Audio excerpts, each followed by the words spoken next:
कहानी की शुरुआत 1719 से होती है, जहां हम एक लड़की को देखते हैं जिसका नाम नारू होता है, जो ऊंची ऊंची पहाड़ों में अपने कबीले के साथ रहती है। साथ हमेशा उसका एक डॉग भी रहता है, जिसके साथ एक दिन वो शिकार करने जाती है क्योंकि वो शिकारी बनना चाहती है, और उसे एक हिरन मिल भी जाती है। वो उस पे निशाना लगा के बैठी हुई थी कि तभी किसी अजीब सी जोरदार आवाज की वजह से हिरन वहाँ से भाग जाती है। ये भी उसके पीछे पीछे भागते हैं, लेकिन फिर भी उसका शिकार नहीं कर पाते। और फिर तभी डॉग की पूंछ एक ट्रैप यानी किसी की लगाई गई जाल में फंस जाती है, जो पता नहीं किसने वहाँ पर लगा दिया था। फिर उसकी पूंछ जख्मी हो गई थी, जिस पर नारू दवाई लगाती है, लेकिन तभी नारू को आसमान में से जोरदार आवाज आती है। इसीलिए वो पहाड़ पर जाकर आसमान की तरफ देखने लगती है, जहाँ उसे एक एलियन स्पेसशिप दिखाई देती है, जो किसी और की नहीं बल्कि प्रेडेटर की थी। मैं आपको बता देती हूँ, प्रेडेटर वो होता है जिसका बाकी जिस्म तो इंसानों जैसा होता है, लेकिन इसका चेहरा किसी क्रिएचर, किसी एलियन जैसा होता है, और वो खुद तो एक शिकारी होता है, लेकिन वो हर उस इंसान का शिकार करता है जिसके पास हथियार हो, यानी शिकारियों का, क्योंकि वो शिकारियों को खतरा समझता है, जिस वजह से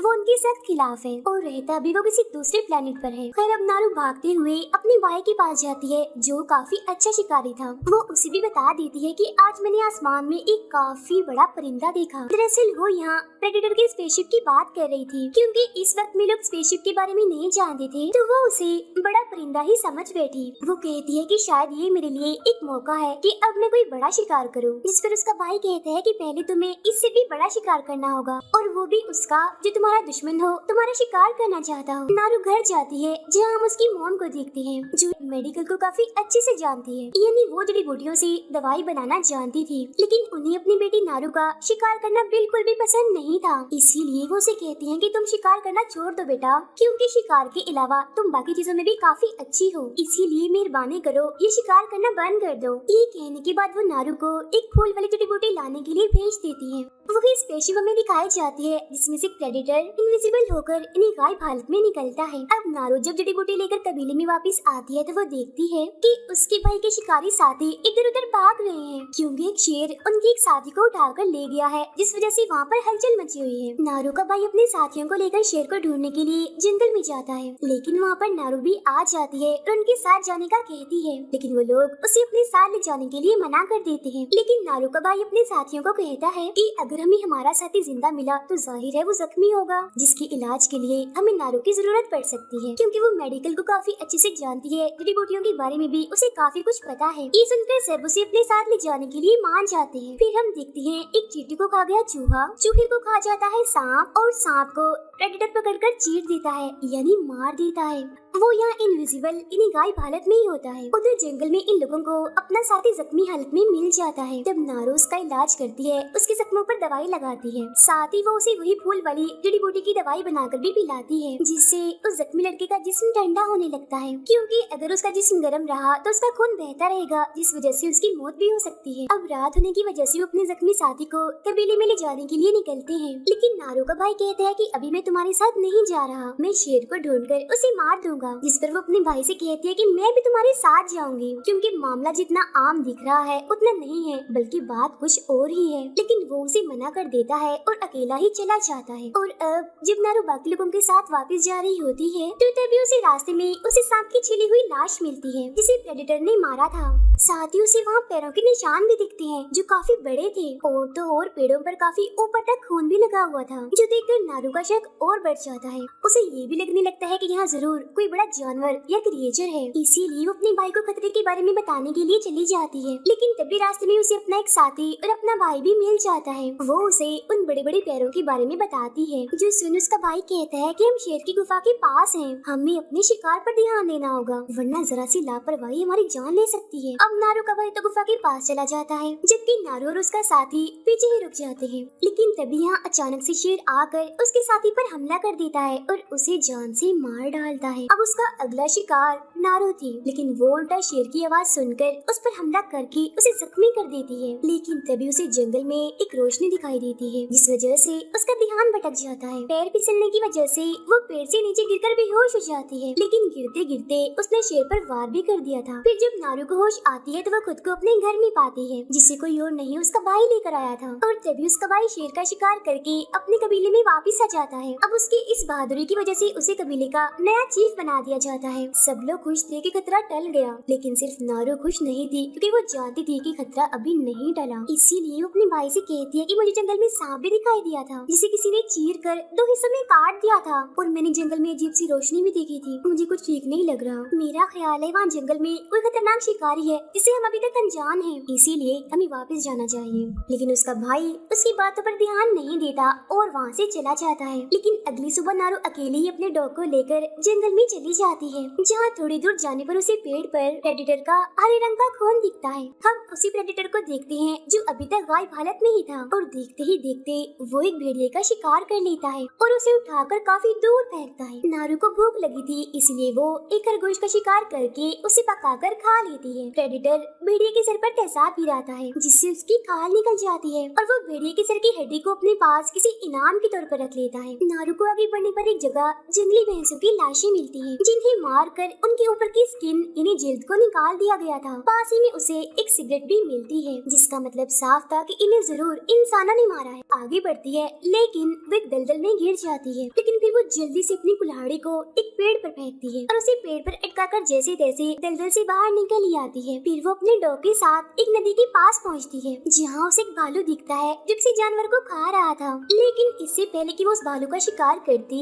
अचानक से जोर से खींचने की वजह से उसकी कमान की रस्सी टूट जाती है, और अब तो वो फंस चुकी थी कि तभी वो भालू उसे देख लेता है और उसे मारने के लिए उसके पीछे आने लगता है। तब उस भालू से बचने के लिए वो लकड़ियों के बीच में जाकर छुप जाती है। नारू को पता चल गया था कि अब वो नहीं बचेगी, वो मरने को तैयार थी क्योंकि वो भालू उस पर बस हमला करने ही वाला था। लेकिन भालू हमला नहीं करता और रुक जाता है क्योंकि वहाँ पर आ चुका था प्रेडेटर। यहाँ भालू और उसकी काफी लड़ाई होती है, जिसमें प्रेडेटर का खून भी निकलता है हरे रंग का। लेकिन जब प्रेडेटर को गुस्सा आता है तो वो एक ही झटके में उसे मुक्का मारकर जान से मार डालता है। भालू का खून उस पर गिरने की वजह से अब वो दिखने लगता है, जिसे देखकर नारू की आंखें खुली की खुली रह जाती है। वो काफी डर भी चुकी थी, जिस वजह से वो चीखते हुए वापस जंगल में आ जाती है पानी के रास्ते से। यहाँ उसे उसके कबीले के लोग मिलते हैं, जिन्हें नारू के भाई ने ही भेजा था उसे ढूंढने के लिए। उन सबको प्रेडेटर के बारे में बता देती है, लेकिन कोई भी उसकी बातों पर यकीन नहीं करता, जिस वजह से नारू को गुस्सा आ जाता है और वो वहाँ से जाने लगती है। उसे एक लड़का रोकता भी है, जिसके साथ वो लड़ने लगती है, उसे मारती है। अब ये लोग नारू को पकड़कर उसे बांध देते हैं ताकि ये दोबारा जंगल में ना जाए। अब ये सब कुछ प्रेडेटर भी देख रहा था, और तभी वो इनकी तरफ आ ही जाता है क्योंकि इनके हाथ में हथियार थे और इन पर हमला कर देता है। वो अपनी लेजर लाइट के जरिए ये सब कुछ कर रहा था और शिकारी अंदाजे से ही उस पर हमला कर रहे होते हैं। जहाँ इसी बीच हम उसकी झलक भी देख पाते हैं। काफी अजीब थी क्योंकि उसने मास्क पहना हुआ था और यही मास्क उसकी मदद कर रहा था सबको ढेर करने में। फिर एक के बाद एक सबके मरने का नंबर लग जाता है। प्रेडेटर उन्हें काफी बुरी मौत देता है। इसी बीच मौका देखकर नारू अपनी रस्सी खोलती है और वहाँ से भागने लगती है। आगे वो घास के एक मैदान में आती है, जहाँ उसे कबीले का एक लड़का मिल जाता है। लेकिन यहाँ प्रेडेटर इंसानों के जिस्म से निकलने वाली हीट की वजह से इंसानों को देख सकता था, इसीलिए वो नारू और उस लड़के को घास में छुपा हुआ देख लेता है। तब दोनों अपनी जान बचाकर वहाँ से भागने लगते हैं, लेकिन प्रेडेटर उस लड़के पर हमला करके उसे मार देता है। तब नारू फिर से भागने लगती है, लेकिन उसका पैर एक ट्रैप में फंस जाता है। अब प्रेडेटर उसे भी मारने के लिए उसके पीछे ही था, लेकिन वो दिखता है कि नारू तो ट्रैप में फंसी हुई है, इसीलिए वो उसे मारे बगैर ही वहाँ से चला जाता है। यहाँ कुछ शिकारी आ जाते हैं, जिन्होंने इस ट्रैप को यहाँ लगाया था और इन्होंने ही उन जंगली भैंसों का शिकार किया था। वो नारू को बेहोश करके अपने कैंप में ले जाती हैं, जहाँ होश आने पर वो खुद को बंधा हुआ पाती है। यहाँ एक ट्रांसलेटर इन्हें हर चीज को खुलकर बताने वाला इंसान नारू से कहता है कि प्रेडेटर ने हमारे बहुत सारे लोगों को मार दिया है और वो सबसे ताकतवर शिकारी को ढूंढ रहा है। अगर तुम्हें प्रेडेटर के बारे में कुछ पता है तो हमें बता दो। लेकिन नारू मना कर देती है कि नहीं, मैं उसके बारे में कुछ नहीं जानती। तभी इस कबीले का सरदार नारू के भाई को लेकर आता है, जिसे उन्होंने बंदी बनाया हुआ था, और उसे काफी मारने लगता है। जिसके बाद ये लोग नारू और उसके भाई को पेड़ के साथ बांध देते हैं, ताकि जब प्रेडेटर इन दोनों पर हमला करने के लिए आएगा तो ये लोग उसे मार देंगे। और तभी यहाँ पर प्रेडेटर खुलकर सामने आता है, यानी अपने असली रूप में। नारू अपने भाई से कहती है कि हमें डरने की जरूरत नहीं है, क्योंकि प्रेडेटर ऐसे ही हमला नहीं करता, वो सिर्फ उन्हीं लोगों को मारता है जिनके पास हथियार होते हैं। और ये उसका अपना अंदाज है, क्योंकि वो शिकारियों के खिलाफ है, और जिसके पास भी हथियार होता है वो उसे शिकारी समझ लेता है। लेकिन उसका भाई कहता है, जैसे तुमने शेर को मारकर जख्मी किया था, इसको भी जख्मी कर देना, बाकी काम मेरा है। वो कहता है, if it bleeds we can kill it, यानी अगर ये जख्मी हो गया, इसका खून बहा, तो हम इसे मार सकते हैं। अब शिकारियों ने पहले ही ट्रैप लगा कर रखे थे, जिसमें प्रेडेटर का पैर फंस जाता है, लेकिन वो काफी बहादुर और ताकतवर था, इसीलिए बड़ी आसानी से ही खुद को छुड़ा लेता है। उसे इतना गुस्सा आ गया होता है कि वो एक एक करके सभी पर हमला करना शुरू कर देता है और काफी सारे लोगों को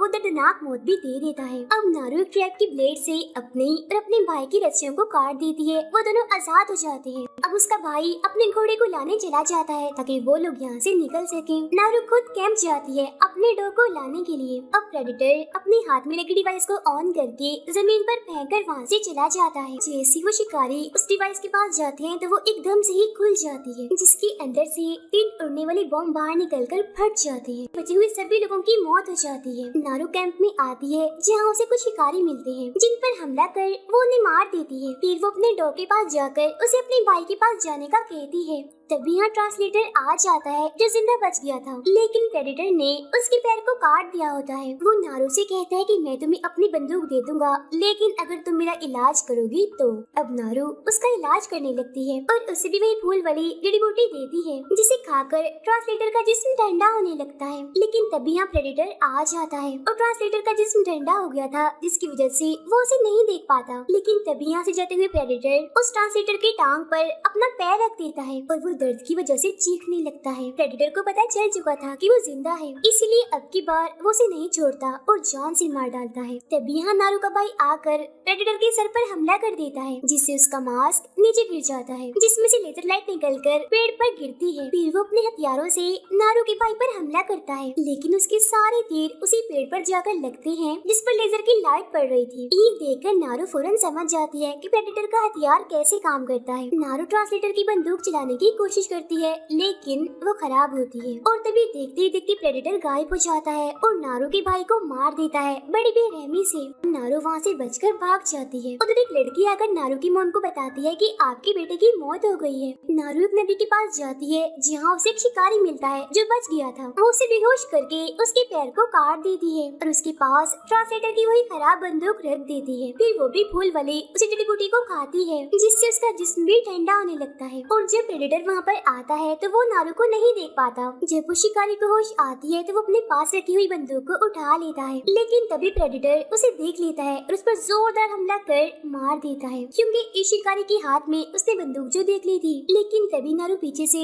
प्रेडेटर के सर पर गोली चलाती है, जिससे उसका मास्क फिर से नीचे गिर जाता है, जिसे लेकर वो एक जगह पर आती है। वहाँ उस मास्क की मदद से वो प्रेडेटर को पकड़ने के लिए ट्रैप लगाती है, यानी उसके लिए जाल बिछाती है। तभी यहाँ वो भी पहुँच जाता है और नारू कुल्हाड़ी से उस पर हमला कर देती है, लेकिन प्रेडेटर उसे बचते हुए उसे दूर फेंक देता है। लेकिन नारू एक बार फिर से वापस आकर एक हथियार से जोरदार हमला करती है। बदले में वो भी उस पर हमला करता है। यहाँ इन दोनों के बीच काफी खतरनाक लड़ाई चलती है, लेकिन उसकी हर वार से नारू खुद को बचा लेती है, क्योंकि वो अच्छे से जान चुकी थी कि उसका वो लेजर कैसे काम करता है। वो ये है कि प्रेडेटर की लेजर जहाँ पर टारगेट होती है, यानी जहाँ उसकी लेजर का निशाना पड़ता है, वहाँ पर ही वो हमला कर सकता था।